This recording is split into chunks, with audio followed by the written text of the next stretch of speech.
Sunday night, it's 1 in the morning. I've just finished up, obviously, Tarawih, praying at the mosque 'cause it's Ramadan.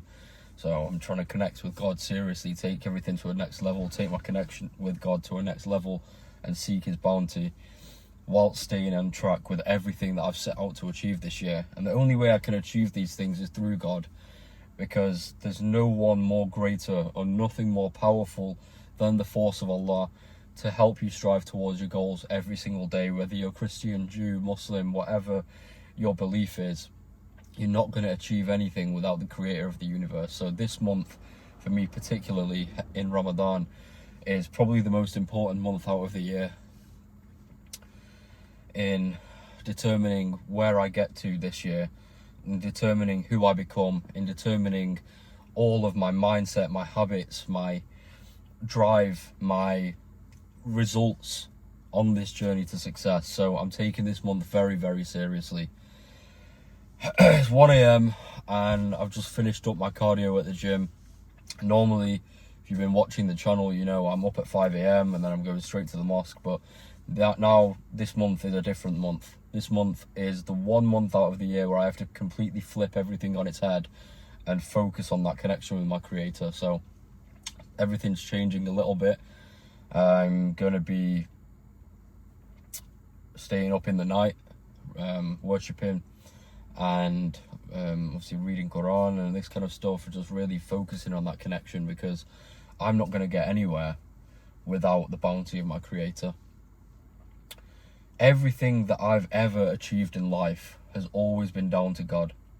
Everything that I've ever done, when I was doing all of this haram stuff, when I was lost, when I was broken, when I was a disbeliever, I was still looked after. I still had a roof over my head.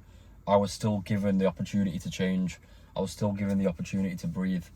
And I still had a great support network around me, and blessed with a beautiful, lovely family that still catered for me despite my inadequacies. And for that, I'm eternally grateful, especially to my creator. And now, obviously, looking back after the growth and after I've eliminated most of my bad habits, obviously I'm not perfect, nobody's perfect in this life, but after the tremendous self-growth over the past couple of years, all I can do now is continue on my journey to become the greatest, continue on my journey to genuinely shape the world to how I want it to be, and genuinely impact as many other lives as I can, whilst improving my own life and improving the life of my family and everyone close to me. In this life, we're truly blessed to have these relationships. We're truly blessed to experience these things and experience progression and experience setbacks and experience all of this, because it means you're alive. It means that you have another chance to change. It means you have another chance to go and see who you can become. And on your deathbed, you can be proud, and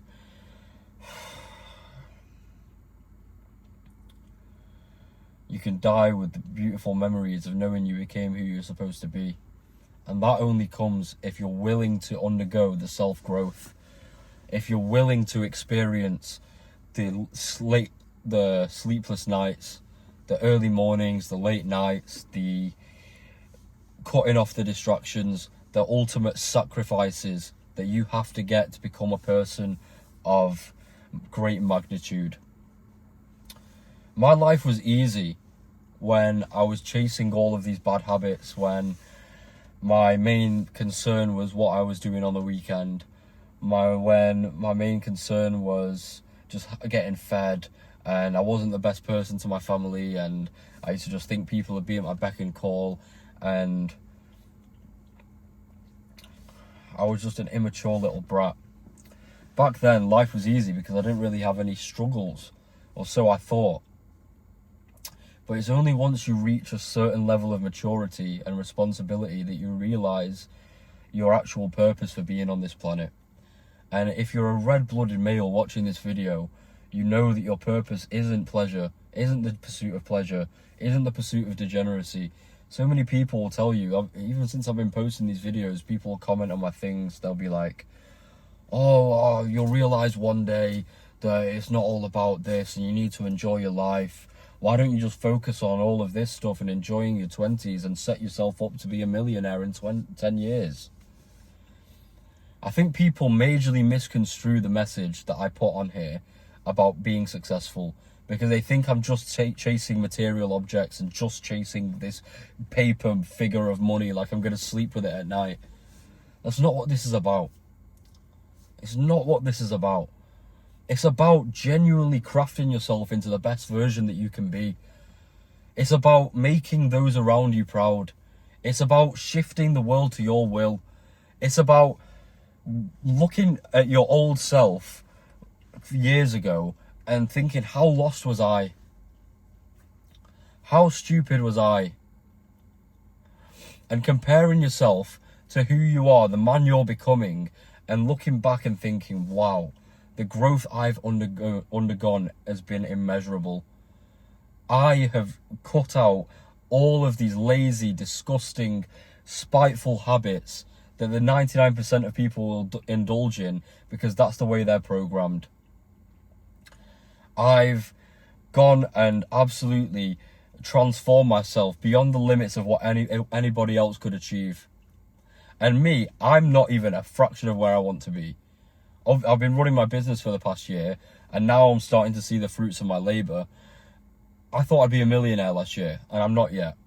And I don't want to sit here and act like I'm some millionaire right now, because great, if you counted up the revenue from what our sales team did last year, yes, great, I'd be a millionaire on paper. I was telling everyone around me I'll be a millionaire, and I know I will be, and I know that day is coming.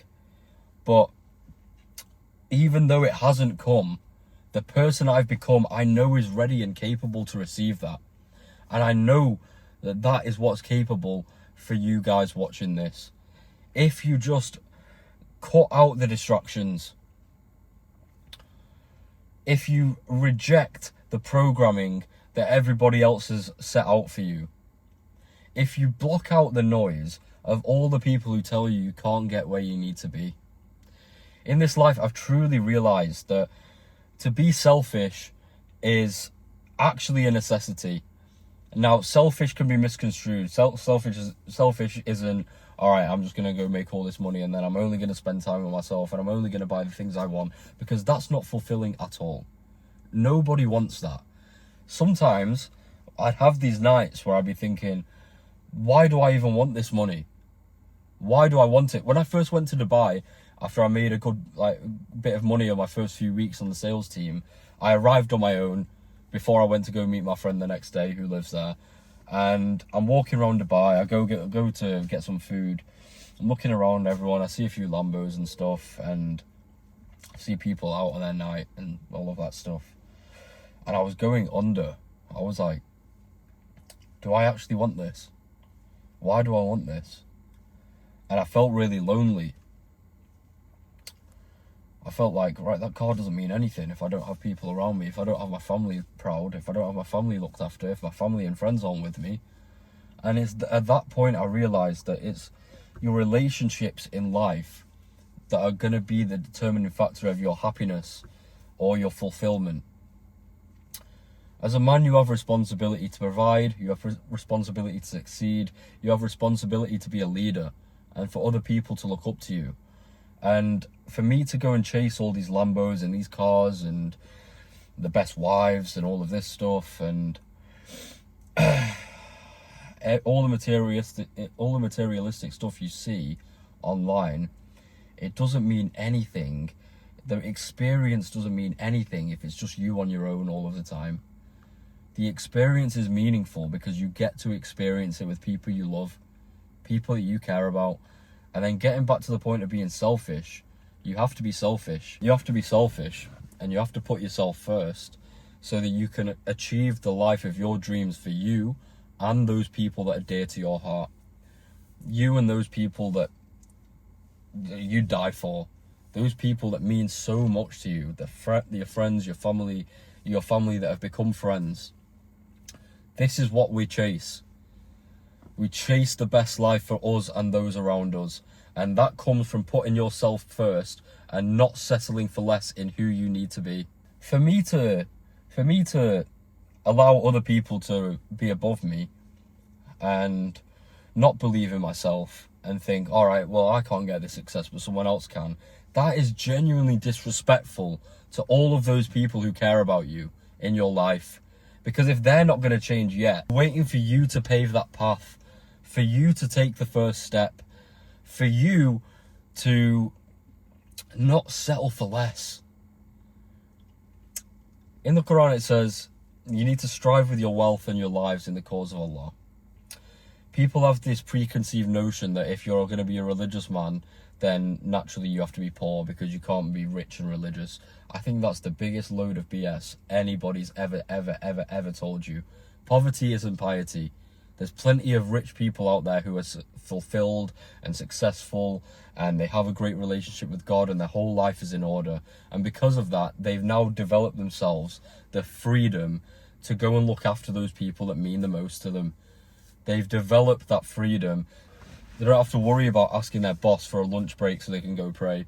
They don't have to worry about asking their boss for time off so they can go do pilgrimage. They don't have to worry about dropping everything at the drop of a dime so that they can go and spend time with their family. They don't have to worry about these things because they've developed themselves to the point where they're no longer a cog in the machine of somebody else, and they're chasing success and excellence in all realms. Nothing's going to change until you change. Nothing's going to change until you focus on becoming excellent every day. And it's not going to be an overnight process. For me to sit here and say, yes, I want a Lambo, that's fine. I can daydream about getting a Lambo all day. And you're going to need to do that a little bit so that you get your kind of mindset in action and know what you want.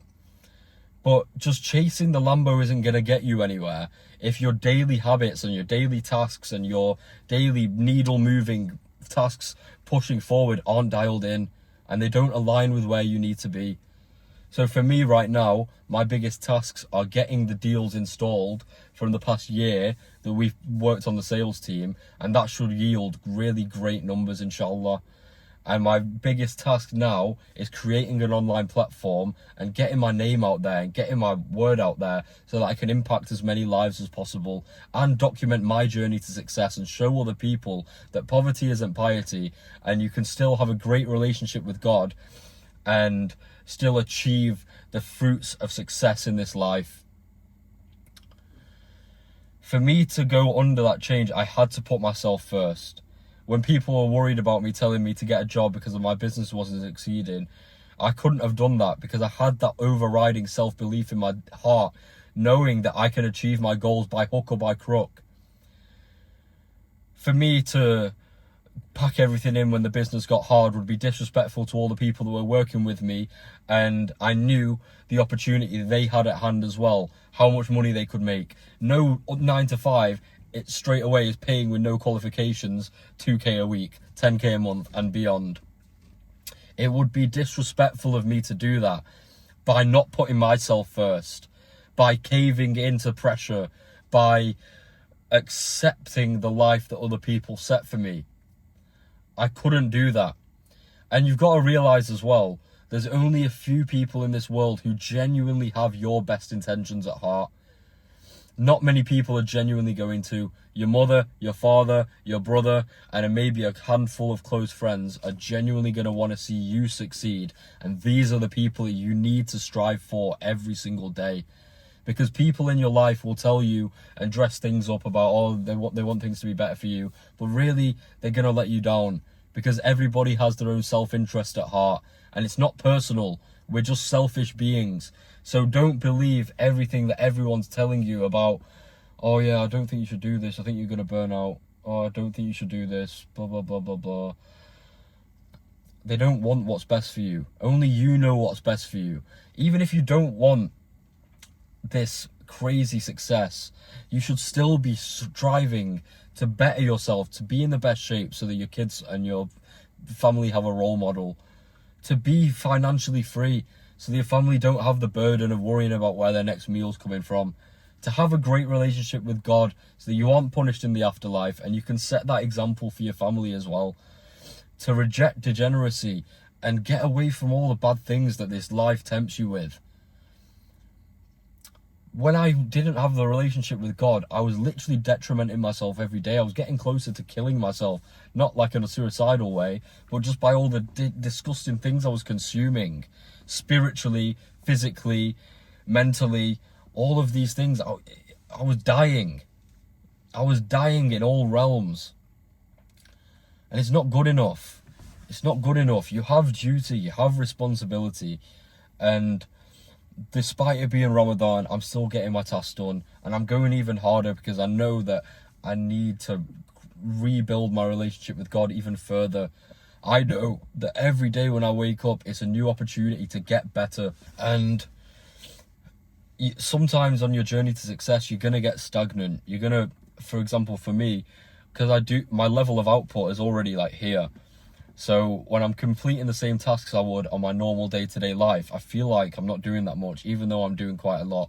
So then I need to add things, and I need to add things, and I need to add things incrementally to increase my level of output so that my life increases and I level up as a result.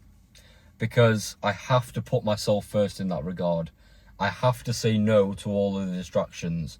I have to continuously embark on this journey of growth, even if it means giving less time to other things for the short term, because I know it's for the greater good. Nothing you want is going to come without sacrifice. And we're taught this all the time in our religion as well, in Islam. I'm fasting 13 hours a day, no food, no water, for God. I'm not doing any of the bad habits that I would normally do in my day. And it's for the purpose of God. It's showing sacrifice. It's showing development. It's showing discipline to get to the next level of spirituality and building those good traits within yourself. Every day is an opportunity to put yourself first. And by putting yourself first, naturally everything else in your life starts to increase. Your relationships get better, your money gets better, your discipline gets better, your physique gets better. All of these things are going to get better once you decide to be a little bit selfish and focus on developing yourself. You are the most important person in your life. So for you to cave to what other people tell you and not strive for excellence is an absolute detriment to everybody in your life. And God, I don't believe Allah would want that for you. He wants to see the beauty of his creation. He wants to see what you are made for, and he wants you to live out that life. So that's me in Ramadan now. I understood this anyway, but I'm going to be striving for new levels of growth and new levels of improving myself every day. And I will not come out of this a lesser man. I will come out of this more spiritually inclined. I'll become out better physically. These are some limitations that people put on you. They're like, oh yeah, well in Ramadan you're probably gonna get weaker. You're probably gonna get in worse shape. Why can't you do both? Why can't I fast and get in better shape? Why can't I fast and get more money? Why can't I fast and improve my relationships with my family and God? I can do all of them because I've developed that level of sacrifice where I'm gonna do whatever it takes to achieve my goals. And these are the things that we strive for day in, day out.